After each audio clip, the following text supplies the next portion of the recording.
Just give me a second. Yeah. Hmm.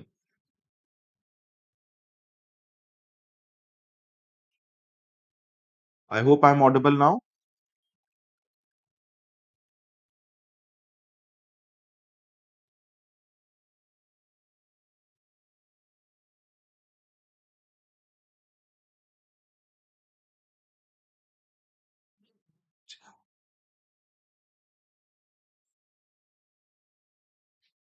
Just a second.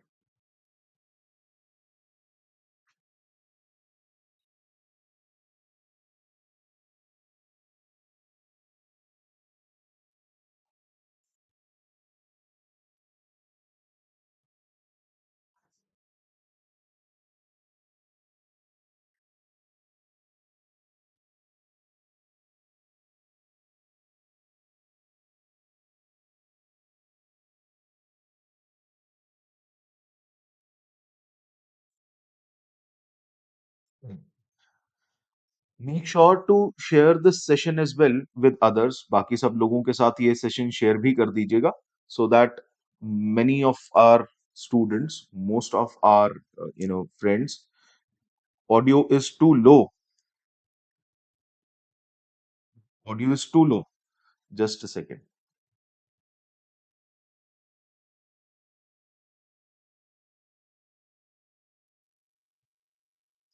Now I am audible.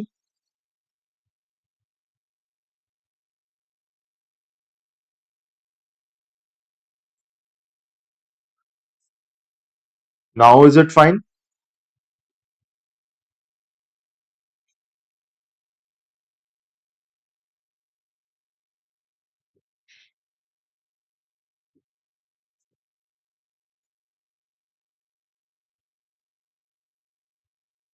अभी आवाज ठीक से आ रही है आपको?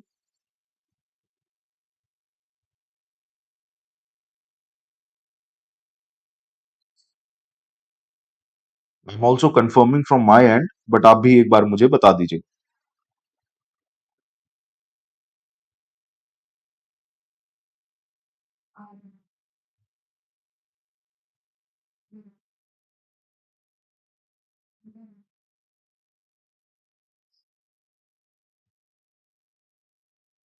To BEPS, which is, of course, base erosion and profit shifting mechanism. How do you manage all of this using a minimum tax regime? Let's understand that, and we will go beyond that as well. Uske alawa, we have to talk about a number of things, including the energy amendment bill that was proposed only recently. Now, we will be discussing these things in detail with respect to UPSC civil services examination. लेकिन अगर आप इस lecture को देख रहे हैं and you are preparing for any other exam which has subjective paper, or probably you need current affairs in that much detail, then you can attend this session. तब आप इस क्लास को अटेंड कीजिए, अपना टाइम आप waste नहीं करें. Now, see, as far as minimum taxation is concerned, number one thing that we have to be very clear of is the fact that this is not the only time, or this is not the only nation that is thinking of minimum taxation. European Union के जो members हैं, they have agreed upon in principle to implement a minimum tax regime of 15% on all big businesses. So जितने भी बड़े businesses हैं, of course, depending upon their turnover, yearly revenues, and generally क्या होता है, previous 3 years के revenues को average out करके फिर हम decide करते हैं which business is a big business, which is not. So generally ये rule रहता है. Now, when you define big businesses, उनके ऊपर 15% tax लगाने की बात हो रही है. Last year there were 136 countries who had in principle agreed upon this plan to redistribute tax rights across jurisdictions, which means that a collective world level tax regime can be created, and to enforce a minimum tax of 15% on large multinational corporations. So बड़ी MNCs के ऊपर ये particularly एक tax regime चालू हो सकती है. Now, apart from that, base erosion profit shifting already exists. It already exists. Apart from that, there also is one more thing that exists, and that is Google tax. There have been questions on Google tax in prelims examination. But since we are preparing for mains right now, we will be looking into the more subjective component of international taxation. The idea is international taxation. So basically, what is BEPS? BEPS is a very simple mechanism which tells you to plan strategies with respect to taxation, which are supposed to be used by multinational enterprises. What they do is they basically use and exploit the gaps and mismatches in all the tax rules between various countries to avoid paying taxes. So basically, if there is, just to give you an example, there is a country A, there's a country B. Now, A and B, they have a free trade agreement, for example, which reduces the duties of goods and services being transferred from one place to another. But now A has to supply services to C. Neither C nor A have free trade agreement with each other. So what happens is C, rather than routing services or goods from A directly, it routes it through B, which the country with which it has a free trade agreement. So here you have a free trade agreement. Here you have a free trade agreement. So by this mechanism, C saves a lot of taxes, a lot of duties, which basically is hampering the jurisdiction of A. Why? Because otherwise C must have paid those taxes to A. That is base erosion and profit shifting. Now the profits have shifted to the country C, any company residing and constituted in the country C. And that is why these are certain challenges that the corporate sector has to face now as a consequence of all the loopholes that they have been enjoying. Now, we have been working together within the purview of OECD and G20's inclusive framework on the EPS. Now, over 135 countries had agreed to collaborate on. Further, with respect to the concerns with BEPS, number one, it reduces the tax revenue. Certainly, see, whenever you're writing answers in your mains examination, you will have to make sure that you give certain things in the entire ambit of your answer. There must be certain areas where you are using points. All right. Further, reducing tax revenue, disproportionate impact of upon domestic small firms, because when you are reducing the tax on any item that is being imported, then certainly there will be a challenge to the domestic small firms which are producing the same product at much higher costs. So their market will be killed and the market share will be shifting towards the MNCs. Further, it sets a wrong precedent that it is easier to evade taxes and to avoid taxes, right? So that is a very wrong precedent, and it basically removes a lot of faith and trust in the system. Ram Kumar, welcome to the class. How are you? Now, what is OECD's global tax plan? If this works out pretty well, then certainly India will have to incorporate itself as well. And it certainly will be a challenge while we are moving towards more of bilateral free trade agreements or multilateral free trade agreements and moving towards a global tax plan, because it might not be mentioned anywhere else, but I'm telling you this, that it is going to be a real challenge to make sure that we have a global tax plan which does not to the 15% level. This is basically to ensure big businesses with global operations, they do not benefit from by domiciling themselves in tax havens, for example Dubai, for example, say Singapore, for example. You have so many countries in Europe which are tax havens. Of course, the cost of living there is too high, certainly, but not in Dubai particularly. Now, then the pillar one of the tax plan that OECD had come up with was, on the other hand, which tries to address the question of taxing rights. Who has the right to tax, and where will you be paying the taxes? Which country will be getting the taxes from you? Large MNCs have traditionally paid taxes in their home countries, even though they did most of their businesses in foreign countries. This is going to be a challenge. Now, here, the OECD plan tries to give more taxing rights to the governments of the countries where a substantial amount of their business is being conducted, which turns out to be a more, I would say, not just sustainable, but more equitable way of redistributing the taxing rights, which means that large US tech companies may have to pay more taxes to the governments of developing countries because most of their businesses they are happening, for example, countries like in India, even Bangladesh, even Sri Lanka, even various other countries, including Southeast Asia. It is estimated that the global tax revenues would be given a boost of about 150 billion US dollars, and it is annually, and it will of course increase as and when more and more tax compliance happens.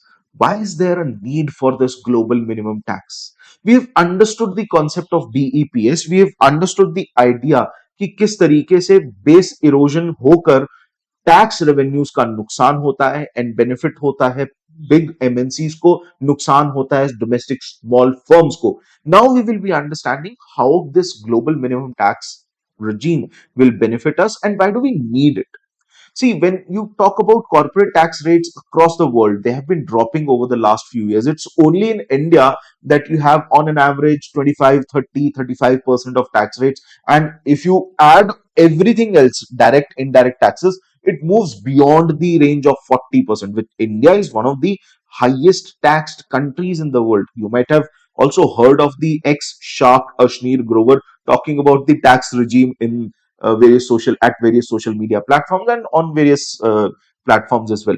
But that, of course, is not entirely true. His perspective is from the private sector. The government sector considers a different perspective with respect to taxation. I would recommend if you catch hold of the economic survey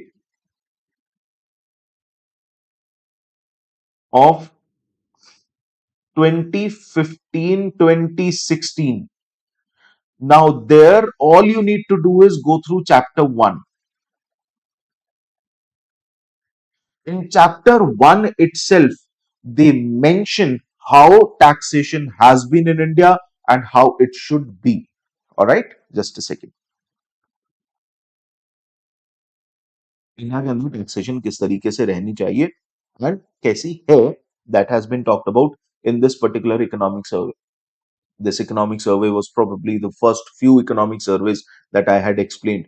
It is certainly not available online.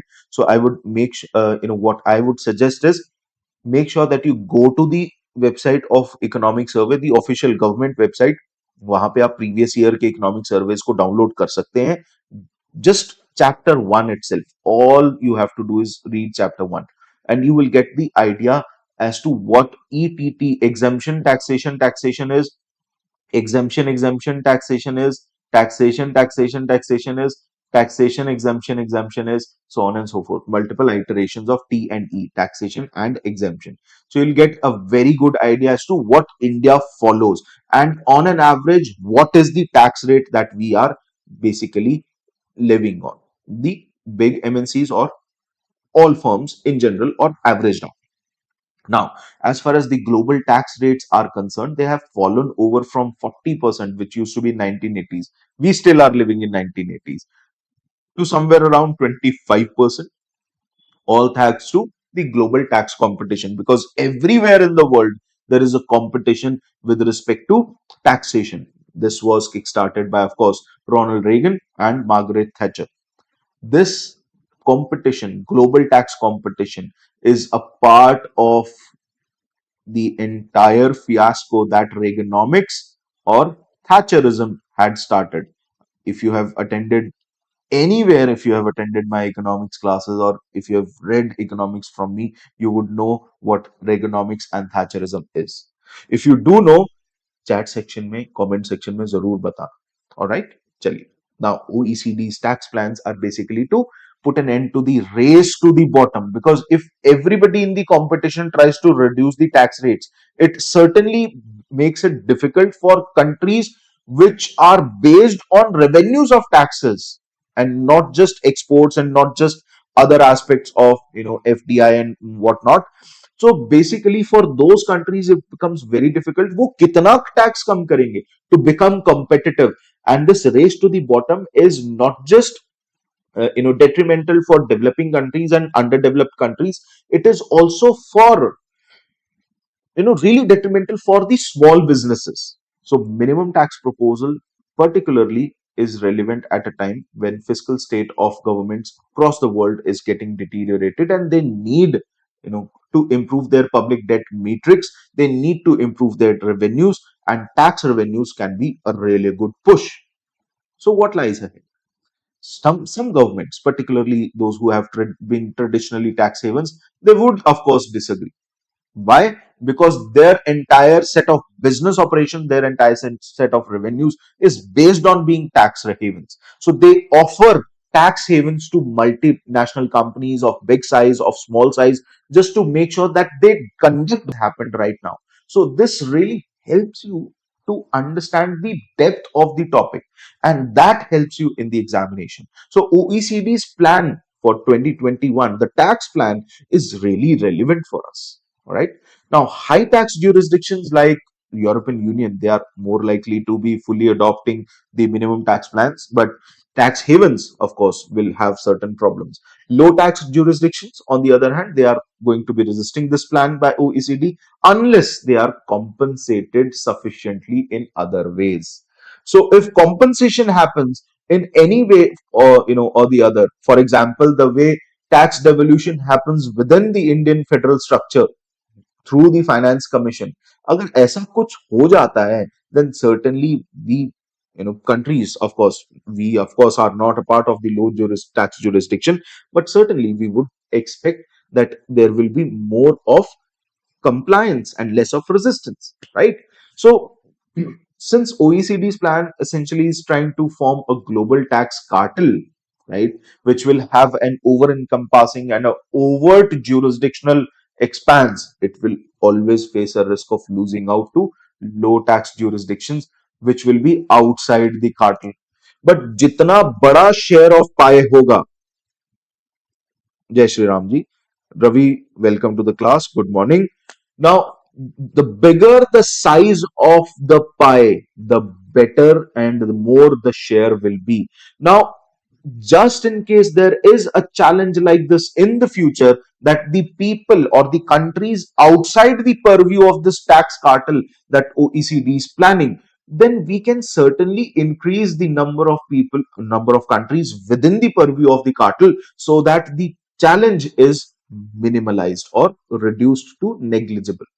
Now, what are the implications? Of course, there will be supporters, and supporters, they believe that in the end, it will basically end the race to the bottom at the global scale, which is happening at the hem of developed countries, and this will also help the developing countries collect revenues which are required for social spending. So it will stop the race that is happening to the bottom, which is basically reducing the tax rates. Right now, it is somewhere around 25%. It will reduce because it will give it a floor, एक minimum बता देगा. Further, it will also help the countries, the developing countries, to have minimum spending coming from the taxation revenues as well. The spending that they do on social, sector particularly. Now, further, there are critiques of the proposal. बहुत सारे लोग उसको negate भी कर रहे हैं, उसको नापसंद भी कर रहे हैं. Why? Because having a global minimum tax will be a threat. According to them, they say that without tax competition between governments, the world would be taxed a lot more than what it is today. Why? Because there will be monopolization. When you create a monopoly, then there certainly will be a level of hegemony with respect to policy framing. So उसको कैसे remove करेंगे, ये एक challenge जरूर रहेगा. And this is something that is of course not seen right now, but if and when it is implemented, it will be a challenge. Now, as far as the topic goes, before we go on and discuss the next topic, as far as the topic goes, as always, I will give you a question. Mains related question जिसकी answer writing practice आप अपने level पर कर सकते हैं। अच्छा, एक और चीज करनी है आप सब लोगों ने। One thing that you all have to do, I am sharing the link for the Telegram channel in the description itself. In the description itself, you will find the Telegram channel of Shriram's IAS and a lot many other links, including my Unacademy profile, Shriram Sir ki Unacademy profile. You will find special classes plus courses on Unacademy that Shriram's IAS brings for you guys. Make sure that you go through those links as well. All right. One thing that all of you should know is basically the fact that we are already running a public administration optional course.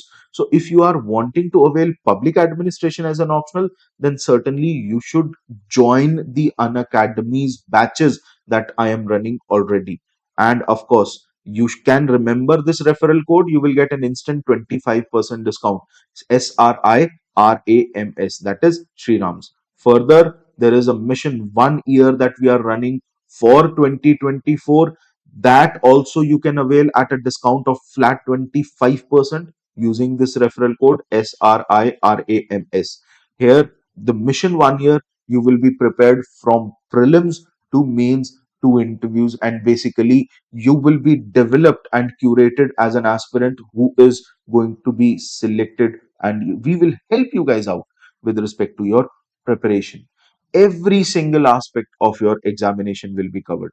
तो इस particular चीज को miss मत कीजिएगा, and कोशिश कीजिए कि श्रीराम जायस के जितने भी इनिशिएटिव हैं, चाहे वो अनअकैडमी प्लेटफॉर्म पर हैं, चाहे अनअकैडमी यूपीएससी आर्टिकुलेट चैनल पर हैं, या फिर अनस्टॉपेबल्स चैनल पर है, या फिर किसी भी और चैनल पे बात कर लीजिए, चाहे श्रीराम जायस के अपने यूट्यूब चैनल पर हो, इंस्टाग्राम पर हो, टेलीग्राम चैनल पर हो, इन सब एरियाज पे फॉलो कीजिएगा, and you will certainly get the best of materials and the best of educators across the country. All right, chaliye. Now let's get back to business. Let's talk about the corporate sector in India. So India's cooperative sector. So let's talk about India's cooperative sector. सबको आवाज आ रही है भाई? I am audible and visible.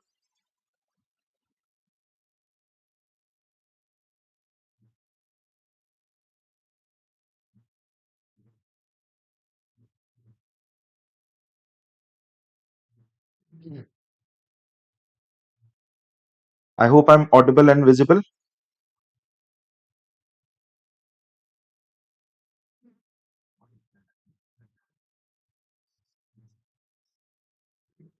चलिए, wonderful. Now let's talk about India's cooperative sector.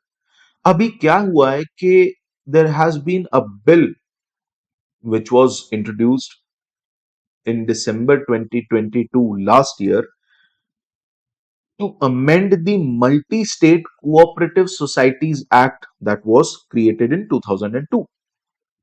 Now, what is the history of cooperative movement in India? Of course, is relevant for prelims, but mains के अंदर भी question आ सकता है with respect to GS2 particularly, or even GS3. In दो areas में what would be the it would be the impact of the current world order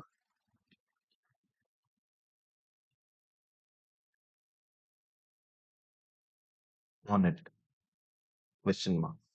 So this can be a 20 marker question. वैसे तो GS में 20 marker questions अभी नहीं आते हैं, but still let's just say you have to write down this answer with 250 words. 250 words में इसको answer को लिखिएगा, and you can stay connected with us on our Telegram channel link. आप टेलीग्राम चैनल का लिंक मैं आप लोगों के साथ शेयर कर देता हूं, जो कि हम we are running for Shriram जायस. Just give me a second.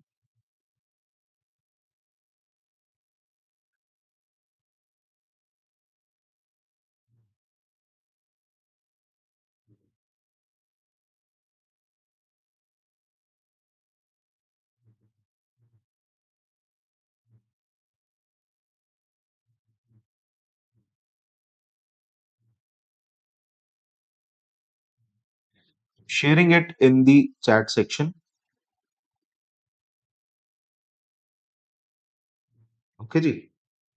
And I think the link is already available in the description as well.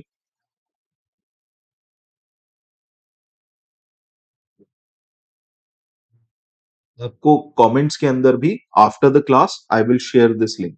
ठीक है जी, इसको कॉपी करके सेव करके रख लीजिएगा. Just a second.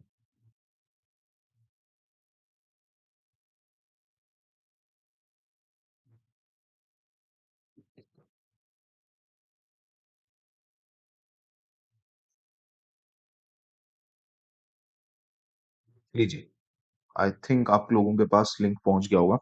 अगर नहीं आया तो मुझे बता दीजिएगा. आपको कुछ नहीं करना है. All you have to do is search for Sriram's IAS online channel and उसको ज्वाइन कर लीजिएगा. वहां पर जितनी भी क्लासेस होती हैं, जितना भी हमारे जितनी भी ऑनलाइन इनिशिएटिव्स हैं, उन सब से रिलेटेड जो भी आपको पीडीएफ्स हैं, जो भी डिटेल्ड डॉक्यूमेंट्स हैं, वो वहां पर आपको अवेलेबल हो जाती हैं. ठीक है जी. So please make sure that you join this Telegram channel as well. चलिए, now let's talk about the cooperative sector. Just a second.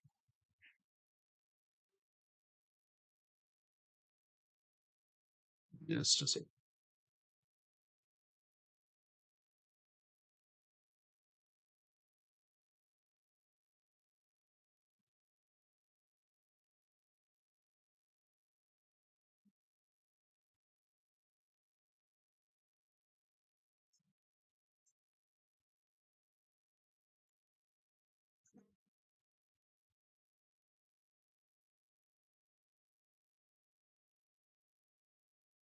ठीक. Let's continue. Now, India's cooperative sector, since the MSCS Act, which is the Multi-State Cooperative Societies Act 2002, is supposed to be amended. Let's talk about the history of cooperative movement in India. Now, it originated particularly in agriculture. Why did it originate in agriculture? Because India has been an age-old civilization, and the civilizational extent had been based on agriculture.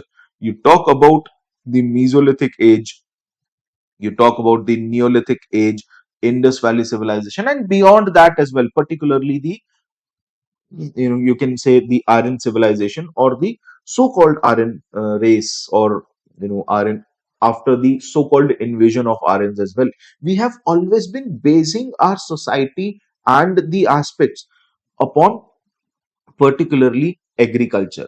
In fact आप notice करेंगे हमारी society के अंदर हमारे culture से, हमारे root से जुड़े हुए बहुत सारे ऐसे रिचुअल्स हैं, ऐसी प्रैक्टिसेस हैं that are directly associated with agriculture, and so many festivals that we enjoy on an annual basis, वो एग्रीकल्चर एंड एग्रीकल्चरल सीजन्स से जुड़े हुए हैं. Right? So basically, this is the reason why you find that the cooperative movement, which is a social reform in a way, it is a sort of social reform because it is changing the way society is looking at the economics. So cooperative movement started off, originated from the agriculture. Now this, and of course the related sectors as well, as a means for farmers to pool their resources and prevent exploitation from moneylenders. Now, India's cooperative movement was formalized in the 19th century, and it was inspired on the German model of agricultural credit banks. And after the independence, the framers of the constitution, they basically placed this cooperative sector in the state list. They came to be considered as instruments of socio-economic development at the grassroots level, and in fact they were essentially focused during the initial 5 year plans. अब तो 5 year plans का concept खत्म हो गया है, planning का concept खत्म नहीं हुआ है, 5 year plans का concept खत्म हो गया है. Right? Just give me a second, guys.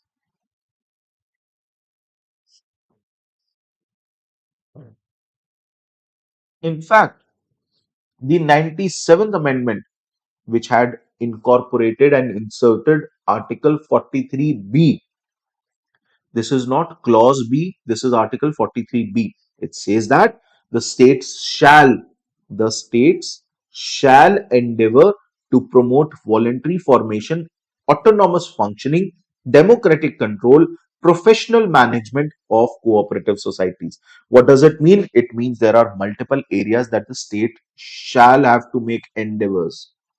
Now, no doubt this is a part of directive principles of state policy, but still, if you have read the judgments by the Honorable Supreme Court, wherever you have to implement the directive principles, it will always take superiority over the fundamental rights based on, of course, the basic structure doctrine.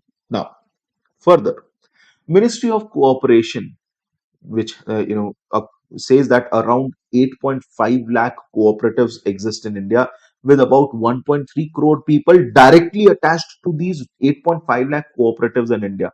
Union government has also created this Ministry of Cooperation in 2021, just around the OECD's plan.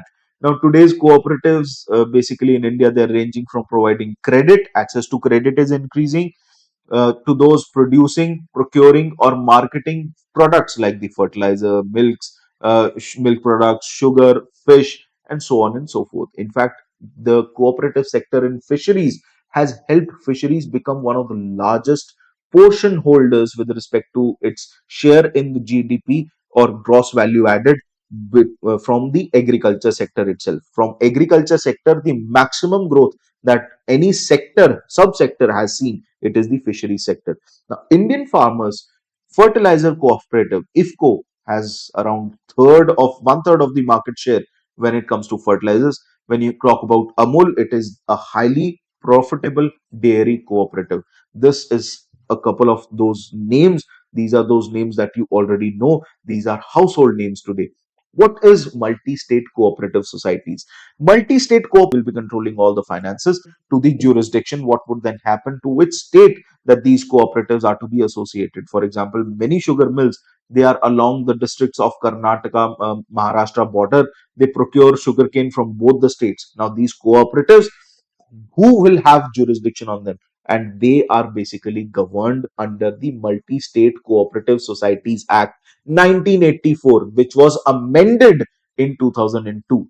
You should know this. Okay. Chal. Now, board of directors, they have had representation from all states, particularly when you talk about MSCS.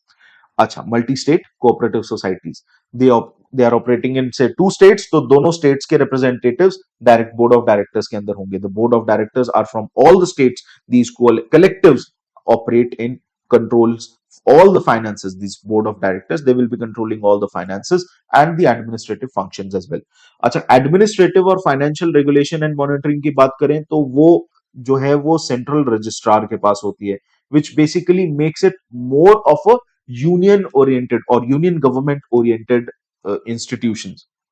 Law making it very clear that no state government official can wield any control on financial regulation, administrative regulation, financial monitoring. So, which means that it is more of a union government affair or more of a centralized affair. Why? Because it is across multiple states. Further, since the law has been enacted, there have been 1500 odd, 1479 odd such societies that have been registered, of which 9 have been re-registered since, because of various reasons. उनको deregister भी किया है. महाराष्ट्र के पास सबसे ज्यादा है, followed by UP and then New Delhi. They have highest number of multi-state cooperative societies. This kind of a question or this kind of a statement can come up in prelims examination. Prelims में इस तरीके की चीजें पूछ ली जाती हैं आजकल, तो इस चीज का खास ख्याल रखिएगा.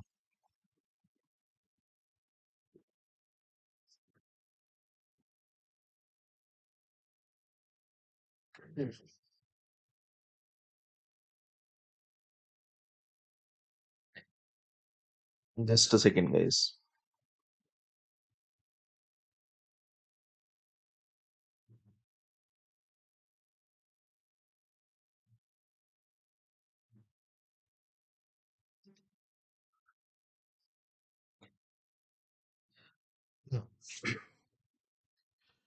See, what are the issues with the cooperative sector apart from the data and everything? Fine, we have constitutional basis, fine, we have statutory basis for MCS, MSCS, basically multi state cooperative societies. उसके साथ साथ हमारे पास constitution के अंदर directive principles की support है article 43B के अंदर।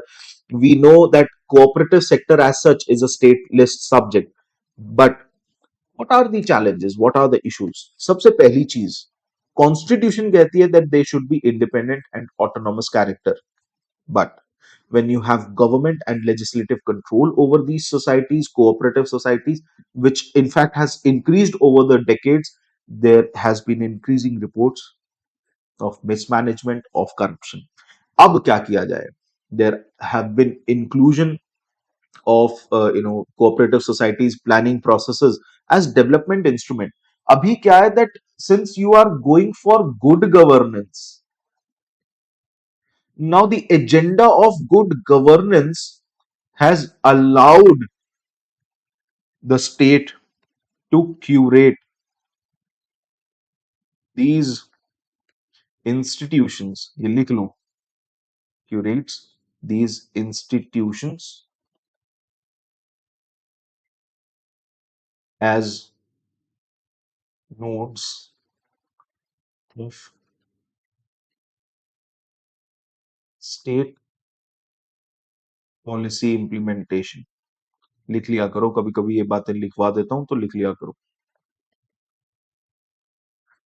ठीक है जी। अच्छा, अभी क्या है कि स्टेट का गुड गवर्नेंस के अंदर ना काम कम हो रहा है। स्टेट को अब खुद से कुछ कम करना है, लेकिन इन कोऑपरेटिव सोसाइटीज के साथ, इन सिविल सोसाइटी ऑर्गेनाइजेशंस के साथ मिलकर curate करना है। And all the state is doing is managing this relationship with the cooperative societies and everything. State का काम आज ये cooperative societies and other institutions of development वो कर रही हैं। So that is the reason that we see their inclusion even in the planning process. Why? Because they are acting as development instruments. They are an avenue for dispensing patronage to the supporters of ruling political parties, which is a challenge, क्योंकि political parties के जो भी patrons हैं, जो उनके members हैं या extended extended existence है जो political parties की, वो जगह पाती है in civil society organizations, and of course in the cooperative societies as well, which is of course leading to mismanagement and siphoning of funds, particularly through spoil system. Providing various forms of financial assistance enabled state governments in the name of public interest to directly intervene in the working of cooperatives which are legally autonomous. वैसे autonomous है लेकिन, and that becomes a challenge. Although in the cooperative sector or in the civil society, good thing as far as the financial regulation and financial monitoring is concerned. हो क्या रहा है? Basically, for example, if I were to give you an example, if at the state government level, the state governments, they target the cooperative societies which are providing access to easy credit, and use those cooperative societies to siphon the funds in the name of development schemes. Sir, बोल वो रहे हैं, शब्द हमारे हैं। So that is what is happening. What is happening is that the state governments are, for political gains, they are basically using the funds that have been collected through the cooperative societies. Now, if somebody is given a credit or access to credit through the government along the lines of cooperative societies, the challenges for compliance, the challenges with respect to non-performing assets, because these, say for example, financial cooperative societies, they don't have that much of a leverage or that much of a span that they can avoid, or rather they can avoid any kind of risk because of non-performing assets, and that becomes a challenge. Although in the cooperative sector or in the civil society organizations and various other organizations which are into providing access to credit, these organizations, they are faring quite better compared to the other banks, no doubt, but certainly there is a challenge. Why? Because they have a very limited range and a limited scope of providing access to credit. They are limited market share and also limited customers. But still, when the government intervenes and the state governments, when they start basically using patronage system for dispensing and for providing financial assistance. This leads to mismanagement or rather maladministration of these cooperative societies, which becomes a challenge. Not surprisingly, most successful Indian cooperatives like Amul, Indian Farmer Fertilizer Cooperative, basically, which is IFCO, and CRIBCO, they are outside government control. That is why they are safe. Globally, we see 7 of the top 10 cooperatives by asset size. They are from the financial sector, which means that financial sector as such has big scope when it comes to cooperatives. Further, when it comes to cooperative banks scaling up, maintaining its cooperativeness becomes a challenge. क्योंकि cooperative का मतलब ये है कि वो एक छोटे small area या लोकलाइज्ड एरिया के अंदर मल्टीपल इंडिविजुअल्स को स्मॉल फिश को केटर कर रहा है ताकि वो बिग फिश के साथ compete कर सके. But when you scale it up, the problems like regulatory arbitrage, circumventing lending, anti-money laundering regulations become a challenge. Now, the MSCS, multi-state cooperative society, sorry, they are facing issues regarding trust, which basically is eroding, which is a profound base of cooperatives. Cooperation का मतलब क्या है जहां पर आपके पास trust, right? वो trust अगर आप किसी को नहीं करते हैं, then how would you make sure that you collaborate and come together and curate something like a cooperative society? There are issues regarding trust. Multi-state cooperative societies therefore have been brought under the Prevention of Money Laundering Act PMLA 2002 in 2018. This happened in 2018, which is a very important fact for your prelims examination. इसको याद करिएगा. All urban and multi-state cooperative society banks, they were brought. ठीक है जी. Okay, just second.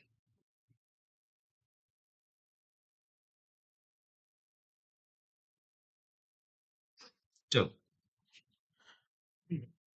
बढ़े आगे. There are 3 to 4 facts that have come up in this particular topic which are relevant for prelims. Number one is RBI के purview के अंदर आ गए हैं multi state cooperative banks. Banks हैं तो वो आरबीआई के परव्यू के अंदर आए हैं ओनली इन 2020. पहले वो नहीं थे. Number two, the multi-state cooperative societies in general, they are now under the purview of PMLA, Prevention of Money Laundering Act, which is which has happened in 2018. This is an important fact. Further, apart from this, there is no government control on CRIBCO, IFCO, and AMUL. These are 3 most successful Indian cooperatives and they are outside the government control. Remember this. इसको याद रखना है. चलिए, अच्छा एक और चीज बोली थी ना आपको थोड़ा और पीछे. हाँ, Maharashtra has the highest number, then UP, then New Delhi. ये नाम, ये स्टेट्स के नाम इंसान सोचता है तो रैंडमली याद नहीं रहेंगे. इसको याद रख लेना किसी भी तरीके से. Maharashtra, UP, new Delhi. ठीक है जी. चलिए, मैं बार बार इसलिए बोल रहा हूं ताकि सुन के ही याद हो जाए. Now further, these developments, they have changed the way the multi-state cooperative societies were being governed. Now they are under multiple control regimes from the center. अब जब control mechanism center से हो रहा है, then certainly this gives a rise to the fears that monitoring would take a top down approach और उसको grassroots level तक ऊपर से जो है प्रेशर आएगा या ऊपर से रेगुलेशन होगी, जिसकी वजह से these MSCS, multi state cooperative societies, ये इंडिपेंडेंटली काम नहीं कर पाएंगी. Cooperative banking has of course suffered from the top down quality, क्योंकि ऊपर से जब रेगुलेशंस आती हैं तो लास्ट माइल पर जो ग्रास रूट पे काम कर रहे हैं उनके ऊपर भारी असर पड़ता है, नेगेटिव इंपैक्ट पड़ता है. Recent initiatives like umbrella organisations for urban cooperatives, जो नई ministry of cooperation IAS centre की तरफ से, they threaten to further this approach of top down in the absence of any safeguards. जब आप grassroots level पर, when you are trying to basically decentralize democracy, this in a way is decentralizing democracy. And if you are trying to decentralize democracy और वहां पर आप एक centralizing authority को बिठाकर you are trying to regulate and control and monitor certain affairs of grassroots institutions which are directly helping you out with respect to production, with respect to access to credit, and many other things, then it will create a very negative and a strong negative impact. So now, as far as the amendment bill is concerned, what are the key challenges and what it basically proposes? Let's look into that as well.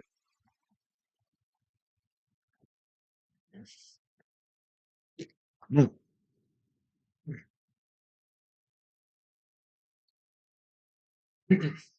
सबसे पहली चीज, it tries to plug the loopholes in the previous act, जो problems पिछले act के अंदर थी, trying to curate more of transparency, increasing the ease of doing business in India. One thing. Second thing is, amendments also have been introduced to improve governance, reform the electoral process within the cooperative societies, monitoring mechanisms को थोड़ा strong करने की कोशिश है, transparency accountability को better करने की कोशिश है.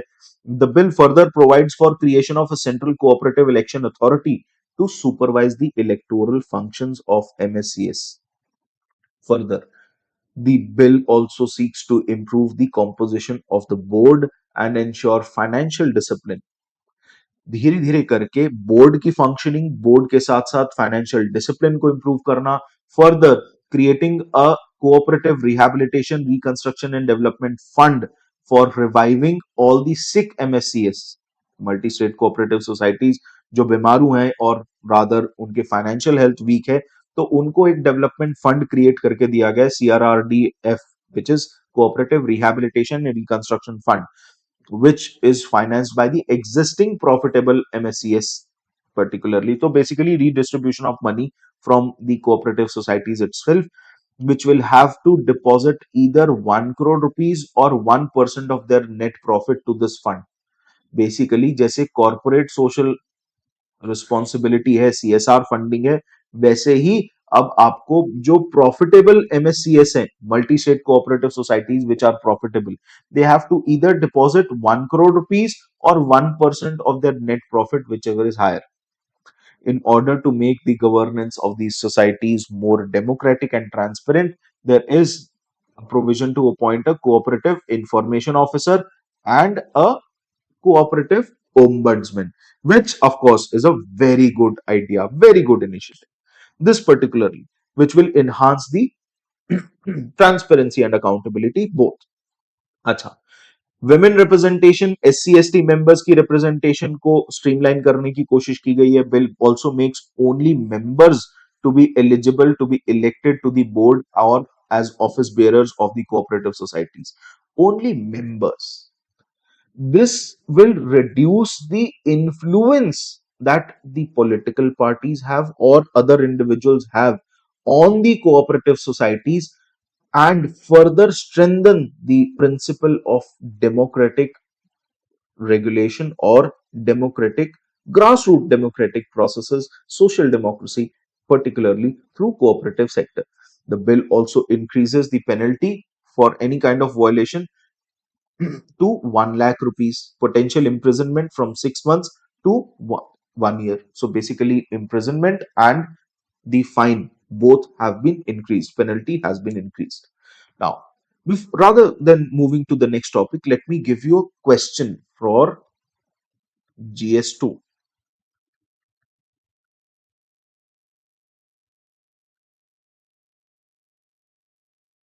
Discuss in detail the challenges faced by the cooperative sector in India.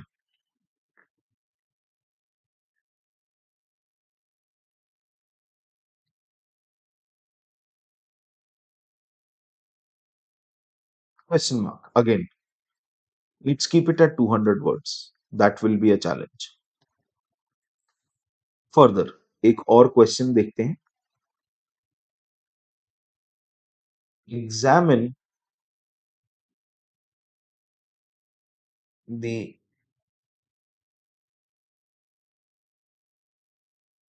need to regulate the cooperative sector,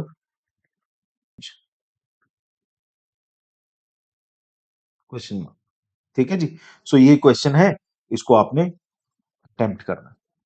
हो जाएगा? पॉसिबल है भाई, बिल्कुल पॉसिबल है ना? चलो,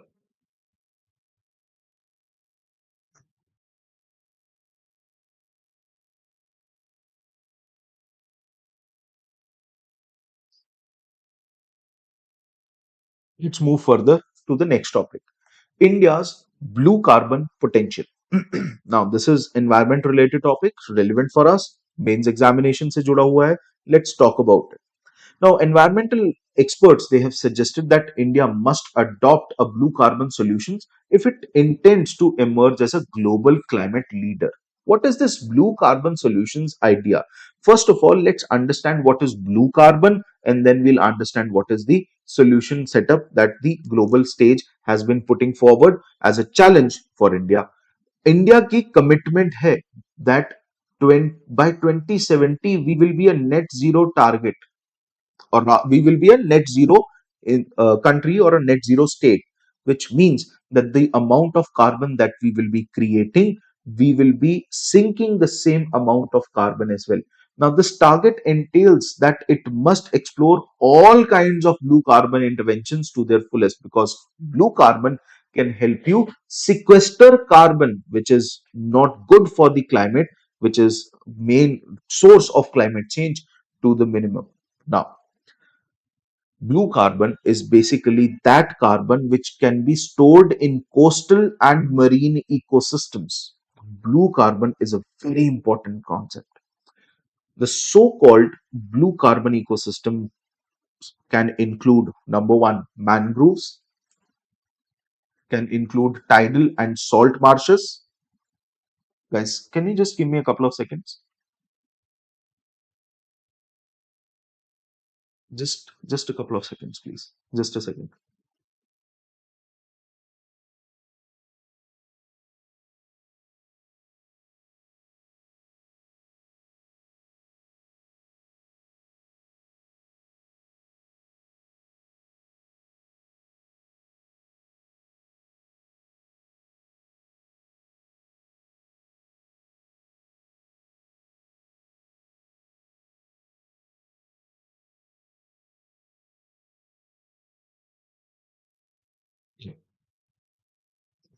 Okay. Now, so when you talk about the blue carbon ecosystems, one, mangroves, then you have tidal marshes, salt marshes, sea grasses. They are highly productive coastal ecosystems. Now, they particularly are important for their capacity to store carbon, sequester carbon from the atmosphere, and basically store it within themselves, within the plants and the sediments below. Now, scientific assessments have been showing that they can sequester 2 to 4 times more carbon compared to terrestrial forests. That it means that you will have to do a couple of things, including saving these pristine environmental conditions for these marine and coastal ecosystems. Number one, आपको इन ecosystems को protect भी करना पड़ेगा. उसके साथ साथ you will have to curate solutions and potential processes, ताकि carbon को यहां पर सिक्वेस्टर किया जा सके. Now, the significance of blue carbon in mitigation of climate change includes, for example, 7,500 plus kilometers of long coastline that India has, and it has around 5,000 odd square kilometers of mangroves, 500 square kilometers of seagrass, 300 to 1400 square kilometers of salt marshes, जो tidal marshes हैं basically, and that basically is the source, that is the raw material that we have. Mangroves, sea grasses, salt marshes की अगर मैं बात करूं, वो carbon dioxide को capture कर सकते हैं around 20 times greater than the terrestrial ecosystems और द बोरियल इकोसिस्टम्स और ट्रॉपिकल फॉरेस्ट की अगर मैं बात करूं. Apart from that, the coastal ecosystems, the total carbon sequestration has been estimated at around 700 million tons of carbon dioxide. So CO2 equivalent बोलते हैं इसको, CO2 equivalent, which means if there are other greenhouse gases, If they are to be sequestered, then certainly it will mean that it is in the equivalent form. Further, 22% of India's annual carbon emission, particularly, can be sequestered using this particular segment of India's total biomass. Further, what are the challenges? Challenges बहुत हैं. According to the Nature Journal, it mentions India as a blue carbon wealth recipient country instead of blue carbon donor. What does it mean? It means that we are basically exploiting the ecosystem rather than utilizing it to sequester carbon. The journal suggests that there is huge underutilization of blue carbon resources in India, which of course have to be worked upon. So India का जो long term low carbon development strategy है, which is basically a document that we had submitted to the UNFCCC, United Nations Framework Convention on Climate Change, it basically is not focusing on blue carbon opportunity to that extent that it should be. The absence of clear pathway suggests that there needs to be restoration of blue carbon storage assets, and it should be considered as a major source of carbon emissions in the future. Just a second.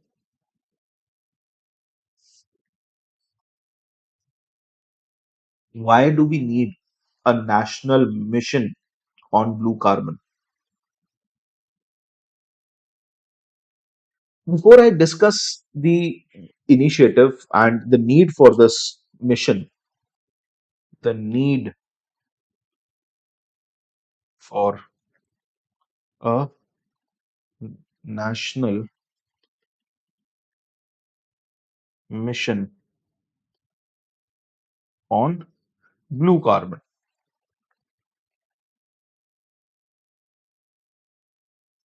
Question mark. ठीक है जी. तो इस तरीके के simple questions भी रह सकते हैं, but again this is not exactly a simple question, it is a complicated question depending upon the topic particularly. चलिए, let's move further now. So what is the need for this national mission on blue carbon? सबसे पहली चीज, mission can define phase wise strategies, किस तरीके से particularly value chain development की जा सकती है, acquiring of knowledge, man power, money, material resources, all that can stimulate collective efforts of a country towards having blue carbon initiatives and solutions based on blue carbon, so that climate change mitigation can happen. Further, mitigation, not adaptation. This is mitigation.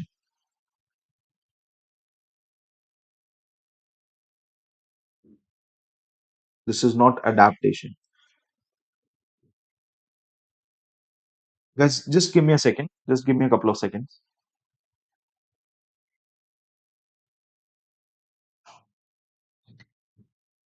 Now, the mission can basically identify the potential demand generation actions. Like, for example, what are the obligations? आप target fix कर सकते हैं कि भाई कितना blue carbon आपको curate करना है, while pushing to put in place key enablers for domestic and international players in the space as well. And what will be the financial remuneration. You can streamline the technological developments, financial assistance हो सकती है, policy intervention हो सकती है blue carbon sector के अंदर. Mission can also decide national targets for relevant sectors. It can be instrumental in setting up a robust carbon market as well in the country. So it will be a very positive step, and that is why it should be worked upon. All right, चलिए. Now, moving further, just a second. Yeah.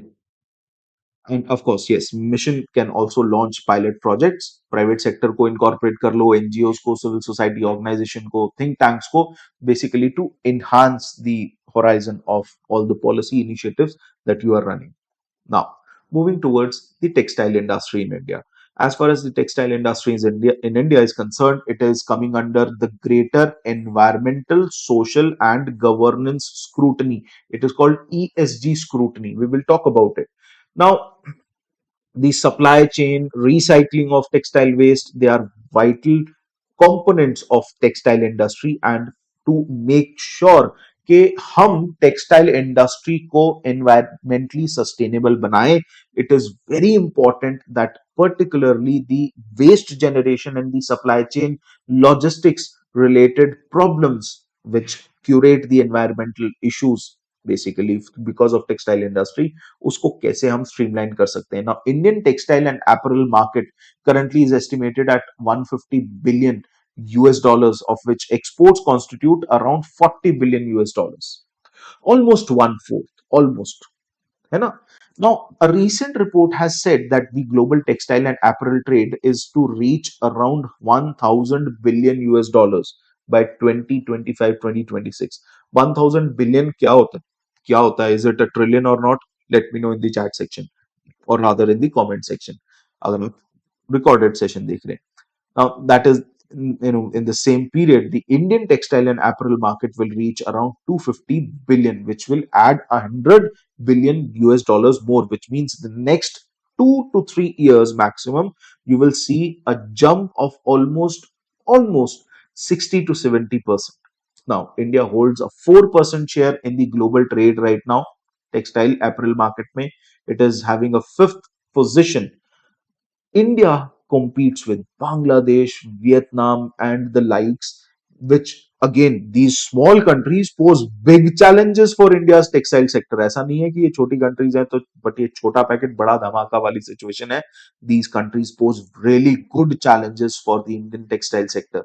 Around 3% of India's GDP is coming from the textile sector, 7% of the industrial output, 12% of the export earnings, and also 21% of the total workforce is employed in the textile sector. India is the second largest producer of silk in the world. 95% of world's hand woven fabric comes from India. So आपको handlooms जो India के grass root level पर, not just, it also of course creates employment opportunities in the informal sector, but it also helps you generate income at the grassroots level. So अपने को handloom sector को भी protect करना है. Sixth largest producer of technical textiles. What are technical textiles? Those textiles basically which have a technical utility based proposition, जहां पर for example you have so many brands and so many companies creating dry fit clothes, spandex for example. So all these textiles which have a specific utility, these are called technical textiles. अब वहां पे आप technology का intervention करके textile के अंदर, उस material के अंदर, अगर आप एक पर्टिकुलर प्रॉपर्टी को क्यूरेट कर रहे हैं, कोई एक पर्टिकुलर प्रॉपर्टी को बना कर दे रहे हैं, that certainly makes it a technical textile. Most of the sports wear are coming under the purview of technical textile. With 6% of global share, largest producer of cotton in the world, jute in the world, India is a key player when it comes to textile industry. All right. Now we will be considering all this in detail now. Just a second. Yes. So what is the significance of the sector? We have understood the basic premise, which basically tells you कि India का share 4% है global trade में, 3% of India's GDP coming from this sector, 21% of employment. Silk के अंदर India is the second largest producer when it comes to cotton and jute in the world. Sixth largest producer in technical textiles, which is the next in line upgradation and evolution of textiles in the world, and 6% share in the global trade as well, which means that certainly India's textile sector is relevant across the world. India is a key player when it comes to textile sector. As far as the economy is concerned, in 2019-2020, the domestic textile apparel market was around 150 billion US dollars. The data that you have is from 2020. Basically, the trade angle with respect to India is India registers $41 billion of textile exports in the current year of 2021-2022, and the compounded annual growth rate is around 2.7, which is marginally higher than the global average. So India's textile sector is growing more than the global average, which is not too big a feat to be celebrating, but certainly it is relevant for us. Employment, second largest employer in the country, textile garment sector employs 100 million people in supporting sectors total अगर मैं बोलूं तो, and it is in addition to the 45 million workers working directly, which means around 150 million, 145 odd million people, they are directly associated or directly or indirectly associated with textile sector. Then raw material, is indigenous and can be used in the industries like automotive industry, civil engineering के अंदर, healthcare, agriculture, personal protection, construction, so on and so forth. But there are certain challenges that are faced by this sector. It is highly fragmented. It is using outdated technology for which the government had at one particular time come up with the technology upgradation fund scheme. Then it was the re-examined or revamped technology upgradation fund scheme. Then now you have the amended technology upgradation fund scheme. So these technology upgradation fund schemes are basically giving out hundreds of crores of rupees, 500 crore rupees, 5,000 crore rupees, like this. So funds keep the corpus of the fund has been revamped in the recent past.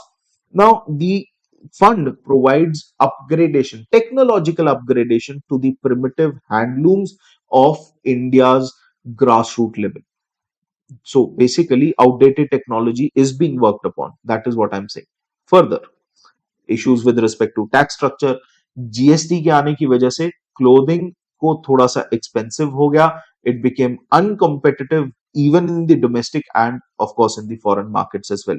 This has been threatening the growth of labor and worker salaries. Why? Because now the handloom owners would want to reduce the salaries just to make sure that the profit margins are maintained, because it otherwise is also a labor intensive sector. It will be a huge challenge which will be posed on the employment market as well. Further, exports have been stagnant. हम for the last 6 years हम around 40 billion US dollars पर टिके हुए हैं. Large scale export revamp की जरूरत है. There is lack. Why? Because you want to have all the small medium technical textile mission. By 2024 it hopes to increase the size of the domestic market by from 40 billion to 50 billion US dollars. So basically adding another 10 billion US dollars to the technical textile sector. So यहाँ पर technical textiles are not entirely, I would say, labor intensive, but certainly it will really help. Further, what is more labor intensive and what scheme the government initiative will impact the labor market particularly is the amended technology upgradation fund scheme. The scheme was started off in 2015, basically to modernize the textile industry in the country with state of the art technology. Further, you have SITP, which is the scheme for integrated textile parks.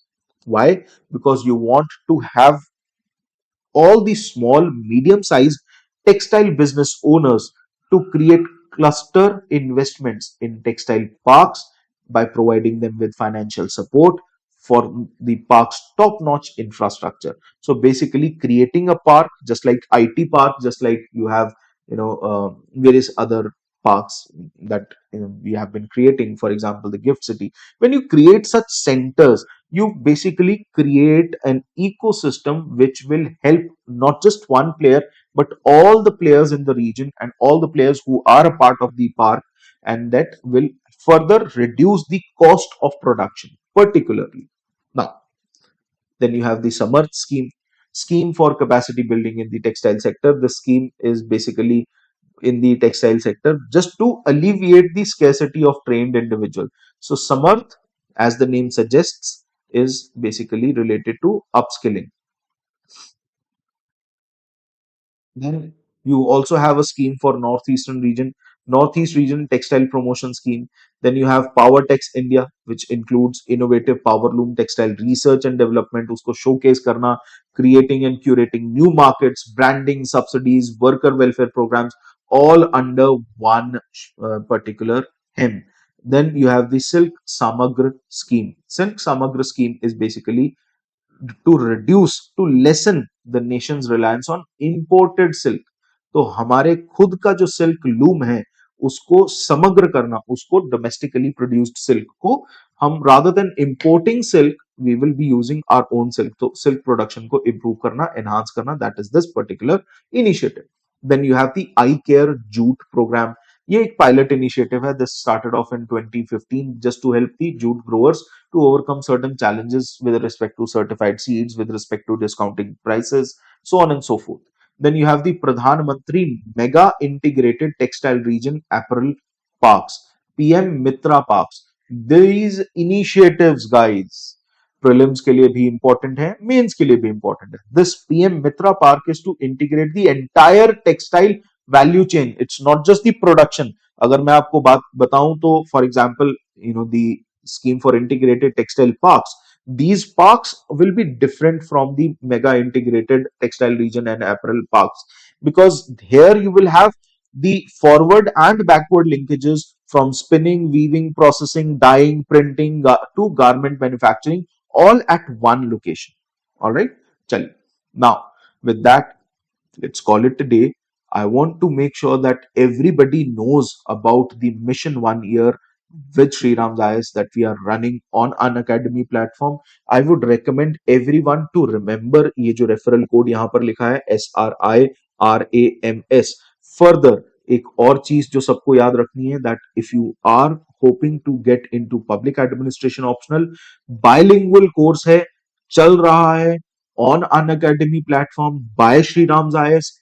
Referral code वही है SRIRAMS. Alright, चलिए आज अभी फिलहाल इतना ही. I thank you all for attending this session. Thank you so much for watching. Keep calm and stay tuned to all the initiatives that Sri Ram's